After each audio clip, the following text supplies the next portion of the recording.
예, 잘 들었습니다. 네 분 전문가 의견 들었고, 저희가 법을 이제 논의하는 과정에서 보완돼야 될 점들이 네 분 발제를 들으면서 많이 눈에 띄었습니다. 감사드리고요. 제일 이제 논점 중에 하나가 사회적 경제 조직의 정의나 범주를 어떻게 할 건가 이 문제인 것 같습니다. 제가 듣다 보니까 의견들이 약간씩 좀 다르신 것 같은데, 근데 이제 저희가 낸 법안은, 정의당에서 낸 법안은 이게 조직과 기업을 구분하지 않고 이 사회적 경제 조직으로 포괄적으로 통칭해서 이 개별법에 규정된 사회적 경제 조직과 또 기본법의 기본 원칙에 따라 운영되는 법인이나 단체, 이걸 다 포괄해서 대통령령으로 정하도록 그렇게 만들었습니다. 그러니까 취지는 아까 우리 김정결 교수님께서도 언급을 하셨는데, 지금 OECD에서 규정하고 있는 것처럼 국가 시장 사이에 존재하는 모든 조직들로서 사회적 요소와 경제적 요소를 가진 조직들, 이런 정의 규정을 따른 것이라고 볼 수 있고요. 제가 이제 좀 다른 당에서 나온 법안들을 보다 보니까 대체로는 좀 포괄적 규정을 하고 있습니다만, 우리 새정치민주연합에서는 이제 조직과 기업을 이렇게 구분을 하고 있으세요. 그래서 제가 그런 입법 취지가 어떤 것인지 정확하게 잘 접수가 안 돼서 그 부분에 대해서 좀 고민이 있습니다만, 이 조직과 기업을 구분하는 것이 과연 실효성이 있을지, 이게 지금 보면은 지원 조직도 기업 형태를 할 수도 있고요. 또 비영리 영역의 기업 활동도 인정하는 상황에서 이 구분의 실효성이 있을지, 이후에 입법 논의를 위해서 좀 질문을 드리겠습니다. 네 분 중에 누가 답변을 해주셔도 좋고요. 그리고 지금 아까 이제 이제 거대 협동조합이 존재하는 거기에 대해서도 의견이 조금 엇갈리시는 것 같아요. 근데 적어도 우리 마지막에 최혁진 본부장님께서는 다 포함해야 된다. 취지상 맞다. 그리고 국제 기준에도 맞다. 이렇게 얘기하시는데, 근데 거대 협동조합들이 사실은 시장에서 금융기관의 역할을 이미 하고 있고, 또 농협 같은 경우에는 지주회사가 협동조합이라기보다는 금융기관에 훨씬 더 가깝다고 보거든요. 근데 이게 과연 사회적 경제라는 기본 가치에 부합하는 그런 이 조직이 될 수 있겠는가, 여기까지 포괄한다는 게. 그 점에 있어서는 사실은 우려가 굉장히 크거든요. 그래서 거기에 대해서도 좀 의견을 한번 말씀을 좀 해주셨으면 좋겠고요. 그리고 거버넌스 관련해서요,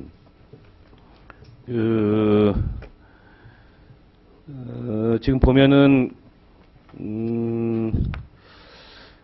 새누리당의 여당의 안은 대통령 자문위의 일반적인 성격을 그냥 반영한 것이라고 보여지고, 사회적 경제의 특성을 반영한 실질적인 정책 심의 조정 기능은 구체적으로 법에 안 나타나 있고 대통령령으로 이렇게 유보가 되어 있는 상황이고요.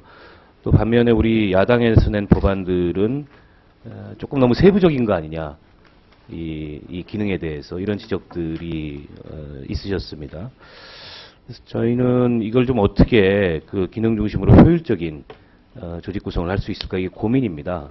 그리고 이게 사실은 정책 조정 기능을 못해도 문제고, 또 과도하게 해가지고 이후에 이 기본법의 틀이 오히려 사회적 경제 발전 가능성을 제약하는 이 문제도 사실은 굉장히 좀 고민이 되는 지점이거든요. 그래서 여기에 대해서도 말씀이 있으셨지만 조금 더 세부적인 의견을 주셨으면 좋겠습니다. 예, 이 정도 제가 질문 드리겠습니다. 예. 골고루 의견 답변을 주셔도 좋습니다. 특정 제가 답변자를 지정하지는 않았고요. 우리 이인재 교수님부터 제가 먼저 부탁드리겠습니다. 말씀드리겠습니다. 특히 범주와 관련된 부분인데요. 아까 제가 조금 말씀드렸습니다만은 우리 박 의원님 말씀처럼 농수축협 금융지주회사나 경제지주회사가 사회적 경제 범주에 들어가는 건 저는 아니라고 봅니다. 일반 금융기관, 일반 민간 금융기관하고 동일한 지금 영업 행위를 하고 있고, 사회적 가치 지향보다는 경제적 가치 지향이 훨씬 우선시되는 조직입니다. 그런 조직까지 사회적 경제 기본법에 넣자라는 것은 어떻게 보면 이제 사회적 경제 기본법 자체가 이게 뭘 하는 정체성 자체를 혼선을 줄 수 있다고 생각하고요. 질의는 안 하셨습니다만, 아까 사회복지법인이 어떤 그런 기타 활동을 한다 그러셨지만, 명백히 사회복지법인의 가장 큰 임무는 지금 국가의 복지 업무 자체를 대행하는 겁니다. 기관이 다양한 역할을 할 수 있지만 주요 역할이 뭔가를 봐야죠. 그걸 보지 않으면 오히려 사회적경제기본법으로 인해서 복지부가 그동안 해왔던 사회복지 서비스 자체의 근간을 흔들 수도 있는 그런 위험이 있습니다. 그런 부분을 충분히 고려하셔서 저는 범주를 정하는 것이 맞다고 생각합니다. 예. 네, 그 기업과 그 조직을 구별하는 부분에 대해서 제가 간단하게 말씀드리겠습니다. 저는 기업과 조직을 구별하는 입장이 더 타당하다고 보는데요. 새정치민주연합 안 보면 그 사회적 경제 기업이라고 해놓고 그 별도로 그 중간 지원 조직과 연대 조직 이런 곳을 지금 별도로 정의를 하고 있습니다. 물론 그 중간 지원 조직이나 연대 조직도 기업체로 운영할 수도 있지만 그러나 그 기본적인 역할이나 그 방향은 저는 좀 다르다고 봅니다. 그래서 예를 들어서 뭐 향후에 이제 민간 협력 거버넌스를 구축할 때 정책 파트너로서의 역할을 누구한테 부여할 것이냐라는 부분이거나 아니면 구체적으로 금융이나 어떻게 보면 그 공공 조달에 있어서 지원 대상 또는 기타 여러 가지 지원 시스템을 구성할 때 그 부분을 좀 더 나눠 놓으면 좀 더 세밀하게 다원적으로 지원 시스템을 구축할 수 있지 않을까라는 생각에 그걸 좀 나누는 게 필요하다고 보고요. 물론 제가 추가적으로 사실 드렸던 의견은 지금 의원님 대표 발의하신 안에 나오듯이 사회적 경제 조직을 제3조의 기본 원칙에 따라 운영되는 법인 단체로 해서 그 부분을 좀 어느 정도 열어놨거든요. 그래서 그 부분이 사실은 저는 몇몇 개만 아니라 전체로 다 그걸 전체 요건으로 들어가서 실질적으로 그 기본 원칙이나 운영 원칙들이 모든 이 사회적 경제 그 조직들이나 기업들에게 적용될 수 있도록 그래서 그것이 향후에 그런 부분들이 이제 혹시 필요한 평가라든지 아니면 뭐 퇴출이라든지 이런 부분에서 작동할 수 있게 하면 좋을 것 같습니다. 예, 한두 가지만 말씀드리겠습니다. 저는 이 법이 기본법이라고 생각합니다. 기본법이란 뜻은 기본 가치, 정신, 누가 앞으로 이것을 고민할 것인가의 주체를 분명히 하고요. 그 다음에 그 필요한 것들은 하나하나 애드업 시켜나가는 소위 특별법이나 개별법으로 집어넣는 방식이라고 생각합니다. 지금 조율이 안 돼서 된 문제는 상당히 많고요. 예를 들어 보면 사회적 협동조합을 일반 협동조합보다 더 많은 자기 규제를 갖고 있는 법적 규제를 갖고 있는 사회적 협동조합이 중소기업 범위에 안 들어감으로써 역차별을 받는 경우 같은 경우 명백한 정책 조율의 실패인 겁니다. 그 다음에 소위 협동조합, 소위 자활기업 출신이 협동조합이 돼서 아니면 사회적 기업이 됐었을 때 소위 또 마을기업의 지원을 받았을 때 그 긴 역사 속에 있었던 각자의 역사 속에서 그들이 앞으로 줘야 되는 소위 말하면 정부에다 내는 서류가 소위 안행부, 행자부, 그 다음에 복지부, 고용부, 기재부에 서로 다른 양식으로 내게 하는 것도 이것도 분명히 저는 잘못된 일이라고 보죠. 따라서 굉장히 많은 사실 조율의 과정이 필요하고요. 이 과정은 어디서 보면 되냐면 기획재정부의 협동조합, 우리 5개년 계획입니까? 그 계획과 4개년 계획과 소위 고용노동부의 사회적 기업 육성 5개년 계획에 앞으로 해야 될 일들 본다면 그 맨 뒤에 있는 란에 보면 다른 부처하고 협의 사항입니다. 근데 이 협의 사항이라는 게 과레벨 아닌 국레벨에서 불가능한 것이니 이 전체를 누군가는 한번 생각하고 조율해 나갑시다 하는 정도가 기본법의 취지라고 봅니다. 따라서 이번 기본법 안에 너무 많은 것들을 집어넣는 것은 앞으로 사회적 경제가 아직까지는 한국 사회에서 굉장히 일천하고요. 그리고 사실은 사회적 경제를 열심히 운동할 수 있는 활동가의 양도 적습니다. 딴 나라하고 다른 것이죠.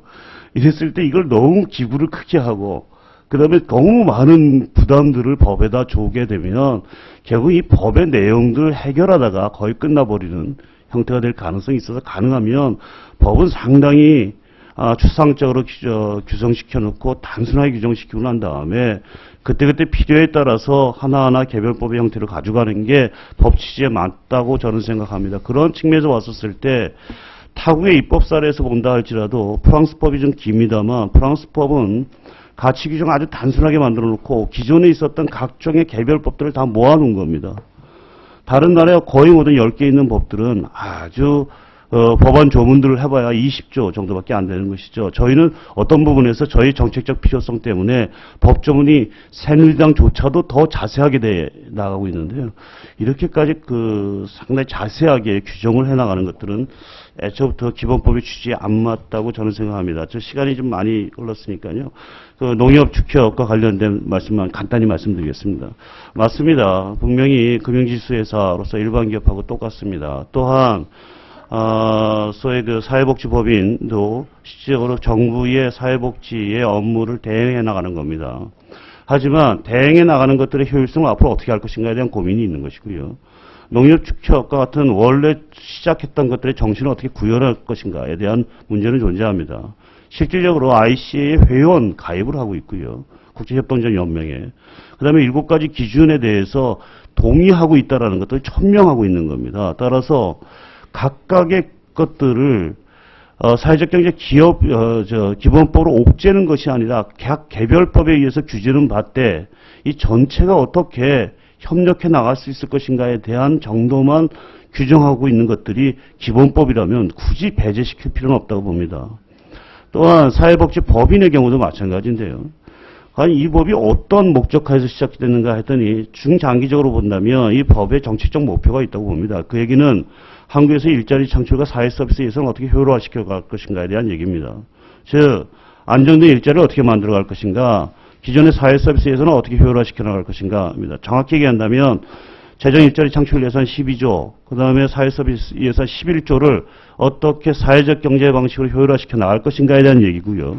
그렇다면 굳이 이러한 사회 서비스 예산과 사회 서비스의 담당 주체, 일자리 창출의 담당 주체로 존재하고 있는 기존의 사회복지 법인을 또다시 여기다 제외시켜 나간다면 이 법이 원래 가져야 될 중장기적인 정책 목표와 상당히 어그러지는 부분이 있더라. 따라서 이런 부분에서 봤었을 때는 가장 넓게 규정시키고 대신 넓게 규정시킨 것들을 하나하나 규정하는 형태는 하지 말고 넓게 규정을 시켜놓고 이것에 대해서 전체적인 정책을 조율하는 단위들만 만들어주는 것. 이것이 아마 사회적 경제 기본법이 가야 될 방향이 아닐까 하고 저는 생각하고 있습니다. 지금 길어졌습니다. 네. 거대 협동조합 참여에 대해서 이견들이 있으신데요. 만약에 이 법이 지원법이라면 이런 의견이 타당하다라고 생각합니다. 굳이 거대 협동조합까지 지원할 필요가 있는가? 자기들끼리 충분히 벌고 있는데. 하지만 사회적 경제 기본법은 지원법이 아니고 지원은 다 개별법이 담고 있고요. 공통의 정체성을 부여함으로써 상호간의 자원을 공유할 수 있는 기회를 부여하는 게 기본법이라고 생각합니다. 그런 면에서 거대 협동조합들과 그들이 가지고 있는 금융자산에게 최소한 당신들이 아무리 영리지향성으로 가더라도 사회적 경제의 기본 속성이라는 걸 잃지 말라라고 하는 것을 국가와 사회가 부여함으로써 그 사람들이 일정하게 자기 역할들을 지역사회 안에서 하도록 유도하는 것이 기본법의 정신이 아닌가라고 생각을 합니다. 두 번째로 사회복지법인 등에 대해서 이론이 있지만 아무래도 그건 정부의 신뢰 문제 때문에 나오는 것 같습니다. 사회적 경제라고 하는 꼬리표를 다는 순간에 기존의 기초복지에 대한 지원 체계를 훼손하지 않겠는가라고 하는 우려들이 있는 것 같은데요. 사실은 사회적 경제와 사회적 기업을 또 구분할 필요도 있습니다. 사회적 경제 영역에서 특별히 비즈니스 지향성이 강한 조직을 우리가 사회적 기업이라고 부릅니다. 사회적 경제는 사회적인 목적을 가진 조직조차도 상당한 경제적 가치들을 가지고 있다라고 하는 것을 국가가 인정하는 것이기 때문에 사회복지법인 등도 2003년도 기준으로 국가 GDP의 3.3%의 경제적 가치들을 창출하는 것으로 나타나 있습니다. 연세대학교의 통계입니다. 최근엔 5% 이상 되는 것으로 추정하고 있습니다. 그럼에도 불구하고 사회복지법인들에 대해선 경제정책 수단들이 연결되지 못하는 문제가 있습니다. 시민들이 사회복지법인을 만들면 금융권이 돈을 지원하지 않습니다. 책임을 묻기 어렵다는 이유로. 그래서 어찌 보면 사회적 경제 조직 안의 범위 안에 들어오게 함으로써 이들이 기초사회복지의 기본적 기능뿐만이 아니라 지역사회를 위한 다양한 사회 서비스들을 창출해 나갈 때 그에 필요한 정부의 다양한 정책 수단들을 동원할 수 있는 기회를 부여하는 것이 기본법이라고 생각하기 때문에 그런 정부 신뢰에 대한 문제만 해소할 수 있다라면 범위 안에 포괄하는 것이 오히려 이런 조직들의 장기적인 비전들을 훼손하는 것은 아니라고 생각합니다. 네, 다음은 박명재 의원님.